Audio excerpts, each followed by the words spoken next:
5강에 이 언약을 어긴 문제를 조금 더 디테일하게 살펴보겠습니다. 모든 문제의 시작이라고 하는 부분입니다.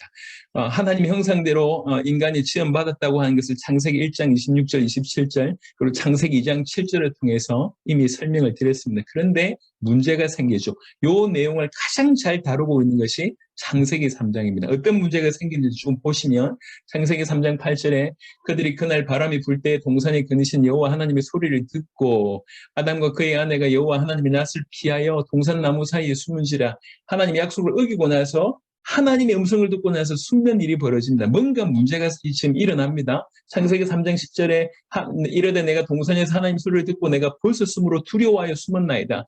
하나님의 목소리를 들었는데 그것이 두려움이 되고 그래서 숨었다고 얘기하고 있습니다. 뭔가 완전히 지금 끊어지고 있는 것을 보게 되죠. 창세기 3장 13절 12절에 아담이 이르되 하나님이 주셔서 나와 함께 있게 하신 여자 그가 그 나무 열매를 내게 주므로 내가 먹었나이다. 왜 따먹었냐고 얘기할 때 질책할 때에 아담은 기가 막힌 얘기합니다. 이 사람은 보통 이렇게 말솜씨가 있는 게 아니에요. 핑계를 자기가 따먹었다고 하지 않고 핑계를 누굴 대냐면 여자를 대는데 더 기가 막힌 것은 은밀하게 그 여자를 지으신 하나님께 됩니다. 하나님이 주셔서 나와 함께 있게 한 여자 그가 나무 열매를 내게 주므로 먹었나니 책임 전가를 누구한테 하냐면 여자와 그 여자를 주신 하나님에게 책임 전가합니다. 하나님이 안 주셨으면 내가 안 떠먹었지 이렇게 되는 거예요.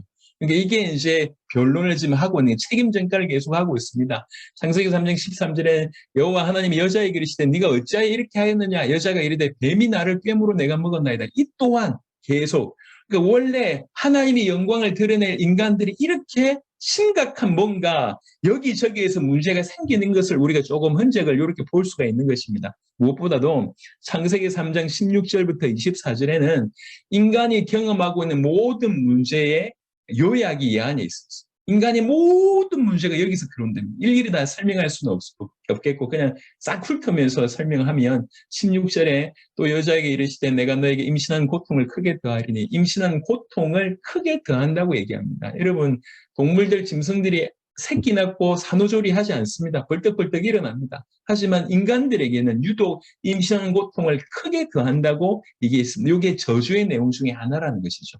근데 우리가 또 눈여겨봐야 될 부분들은 뭐냐면 이 고통이라는 단어가 처음 등장한다는 것입니다. 네가 수고하고 자식을 낳을 것이며 너는 남편을 원하고 남편 너를 다스릴 것이니라 하시고 항상 전 세계 모든 여자들의 공통점이 두 가지가 있는데 항상 어딜 가든지 남편 욕한다는 거예요. 늘 남편 욕하고 또 하나 어딜 가든지 남편 찾는다는 거죠. 참 아이러니합니다. 그러니까 여자들끼리 있으면 남편 욕하고 그리고 나서 전화하면 어디야? 항상 질문이 어디야? 물어봐요. 예, 중남미 가도 어디야? 아프리카 가도 어디야? 물어봐요. 항상 여자들은 남편을 원합니다. 이게 저주입니다. 여러분 기억하세요? 저주의 내용입니다. 그리고 남편 너를 다스릴 것이니라.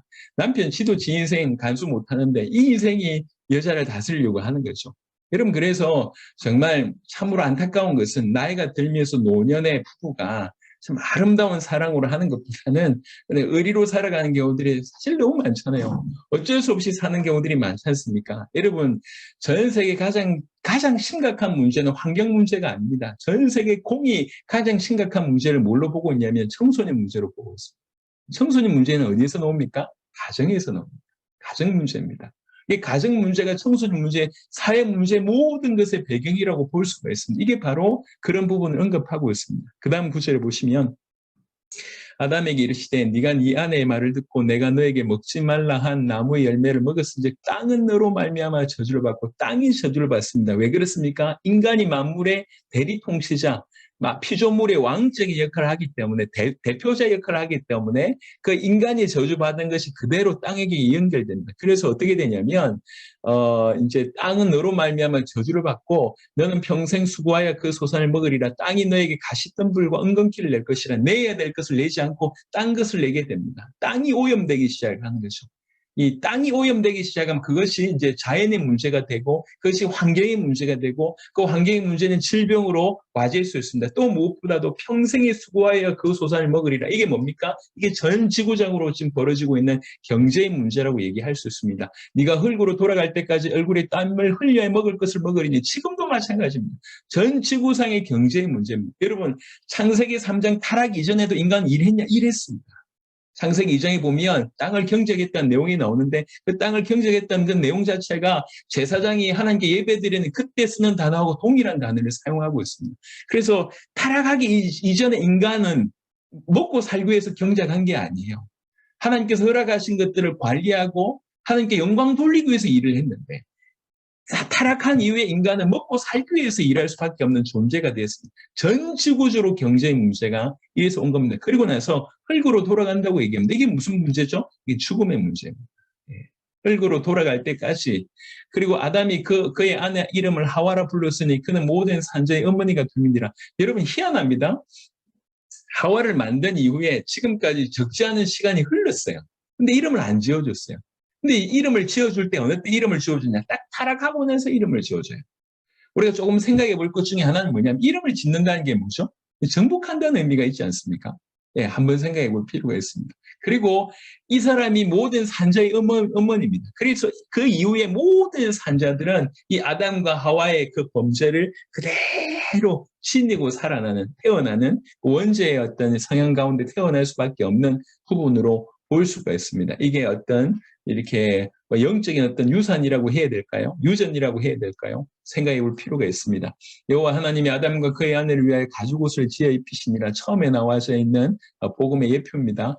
여호와 하나님이 이르시되 보라 이 사람이 선악을 아는 일에 우리 중 하나같이 되었으니 그가 그 손을 들어 생명나무 열매도 따먹고 영생할까 하노라 하시고 여호와 하나님이 에덴 동산에서 그를 내보내어 그의 근원이 된 땅을 갈게 하시니라. 이같이 하나님이 그 사람을 쫓아내시고 아예 하나님께서 쫓아내는 일이 벌어진 것입니다. 그리고 에덴 동산 동쪽 그룹들과 두루 도는 불칼을 두어 생명나무의 길을 지키게 하시니라. 절대로 생명나무의 과실을 먹을 수가 없습니다. 이게 뭐죠? 이게 내세 문제. 절대로 영생을 얻을 수가 없습니다. 이게 내세의 문제입니다.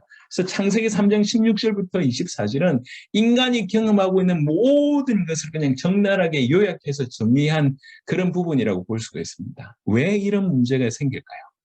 문제는 이런 수많은 문제가 왜 생길까요? 그 문제의 시작이 창세기 3장에 명확하게 기록되어 있습니다.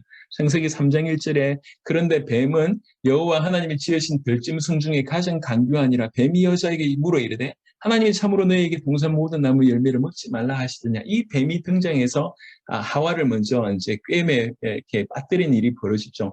계시록 12장 9절을 보니까 큰 용이 쫓기니 내쫓기니 옛뱀 곧 마귀라고 하고 사단이라고도 하며 이 뱀이 그 옛뱀이 마귀 또는 사단임을 얘기하고 있습니다. 계시록 20장 2절에도 용을 잡으니 곧 옛뱀이요 마귀요 사탄이라고 얘기하고 있습니다. 이 마귀요 이 사탄인 이 존재가 이제 인간을 쏘겠다고 하는 것이 첫 번째 이유고요. 두 번째, 창세기 3장 6절에 여자가 그 나무를 본즉 먹음직도 하고 보암직도 하고 지혜롭게 할 만큼 탐스럽게도 한 나무인지라. 여자가 그 열매를 따먹고 자기와 함께 있게 한 남편에게도 주매 크도 먹은지라. 자, 결국 하나님의 약속을 어기고 범죄하는 불순종에서 죄를 범하는 일이 벌어집니다. 그게 두 번째 이유고요. 세 번째, 그래서 결국 하나님에게서 쫓겨납니다. 이제 하나님과 단절되는 일이 벌어지죠. 하나님은 생명의 근원이면서 생명 자체입니다. 그래서 하나님과의 단절은 다른 말로 뭐라고 얘기할 수 있습니까? 죽음이라고 얘기할 수가 있는 거죠. 하나님과 단절됐기 때문에 인류에게는 결핍이 있는 것입니다. 폐일은 하고 그 모든 문제의 시작이 바로 이 세 가지 때문이다라고 볼 수가 있는 것입니다. 인간에게 벌어지는 모든 문제를 창세기 3장 쭉 훑어봤고 특별히 16절부터 24절을 훑어봤는데 이 모든 문제의 시작이 바로 이 세 가지 때문임을 명확하게 창세기 3장에 밝히고 있습니다. 지구상에 지금 사단이 계속 공격을 하고 있는 중이에요. 이전에는 초창기에는 그리스도가 이제 이렇게 인간이 아니다, 아니면 그분이 신이 아니다, 뭐 이런 여러 가지를 통해서 그리스도를 공격해서 그래서 그리스도론 때문에 어떻게 보면 신학이 시작됐다고 해도 과언이 아니지 않습니까? 하지만 오늘 이 시대는 뭘 공격하냐면 말씀 자체를 공격합니다. 말씀 자체. 이게 하나님 말씀 맞냐? 라고 하면서 말씀 자체를 공격합니다. 그러면서 이제 자유주의 신학들이 많이 대두되면서 자유주의 신학들이 대부분 무시하는 성경이 뭐냐면 모세오경 그 중에 창세기입니다. 창세기는 다 신화라고 치부하고 들어갑니다. 여러분 창세기가 지나면 너무 많은 것이 무너져요. 누가 창조하냐? 요거부터 무너지기 시작합니다. 근데 또 무너지는 게 뭐냐면 인간이 어떤 문제로 시작됐냐? 여기 무너지는 거예요. 인간의 모든 문제의 근원 자체가 무너집니다. 창세기 3장에 기록되어 있는 그것을 그냥 신화로 얘기한다고 하면 인간이 경험하고 있는 모든 문제의 출발을 잃어버리고 메시아가 왜 왔는지, 메시아가 무슨 역할을 하는지 잃어버립니다. 여러분, 오늘도 메시아를 너무나 다양하게 보는 경향들이 있습니다. 해방신학부터 시작해서 최근에는 동성애, 게이신학까지 나오지 않습니까? 똑같이 성경을 들고 자기 하고 싶은 대로 얘기하는 겁니다. 왜 그러냐면 인간의 문제를 정확하게 인지하지 못하기 때문에 인간의 문제가 돈 없는 문제, 질병의 문제, 아니면 정치의 문제, 사회 구조적인 문제, 그 다른 문제로 해석하기 때문에 메시아를 다른 쪽으로 끌고 갑니다. CEO 예수, 생태주의자 예수, 오만 얘기를 다 합니다. 예수님 얘기하면서 전부 자기 하고 싶은 대로 얘기합니다. 하지만 창세기 3장에는 인간의 문제가 뭔지를 명확하게 밝혔습니다. 그리고 이 문제를 해결할 수 있는 유일한 길은 인간에게 없다는 거예요. 구원의 길이 인간 안에 없다는 거죠. 하나님이 주셔야 된다는 것입니다. 그 하나님이 주실 수 있는 유일한 이름이 메시아라고 성경은 얘기하고 있는 것입니다.